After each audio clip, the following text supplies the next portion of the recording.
ভারতের আকাশে আবারও দেখা দিল ভয়ঙ্কর এক দৃশ্য।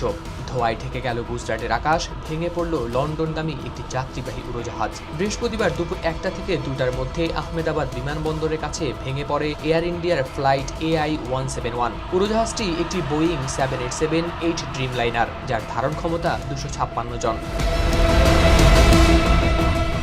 এয়ার ইন্ডিয়া জানিয়েছে বিমানটিতে 232 জন যাত্রী এবং 12 জন ক্রু ছিলেন। বিমান পরিবহন সংস্থার তথ্য অনুযায়ী যাত্রীদের মধ্যে 169 জন ছিলেন ভারতীয়, 53 জন যুক্তরাজ্যের নাগরিক, 1 জন কানাডার এবং 7 জন পর্তুগালের নাগরিক। Director general of civil aviation DGCA জানিয়েছে এই ফ্লাইটের প্রধান পাইলট ছিলেন ক্যাপ্টেন সুমিত সাভারওয়াল, যিনি লাইন ট্রেনিং ক্যাপ্টেন ছিলেন এবং তার 8200 ঘন্টা বিমান চালানোর অভিজ্ঞতা ছিল। কো পাইলটের বিমান চালানোর অভিজ্ঞতা ছিল 1100 ঘন্টা।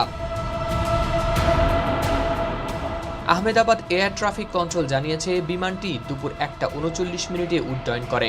উড্ডয়নের কিছুক্ষণ পরই মাত্র 625 ফিট উচ্চতায় পৌঁছে বিমানের সিগন্যাল বিচ্ছিন্ন হয়ে যায়। পাইলট বিপদের সংকেত পাঠালেও এরপর আর এয়ার ট্রাফিক কন্ট্রোলের সঙ্গে কোনো যোগাযোগ করা যায়নি। ফ্লাইট রাডার অনুযায়ী রানওয়ে ছাড়ার কয়েক সেকেন্ডের মধ্যেই সংকেত হারিয়ে যায়। বিমানটি বিধ্বস্ত হয়ে বিমানবন্দরের বাইরেই পড়ে।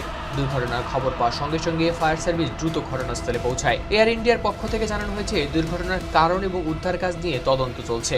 এখন পর্যন্ত নিহত বা আহতের সঠিক সংখ্যা জানানো হয়নি। হাওলাদার শামীম, RTV।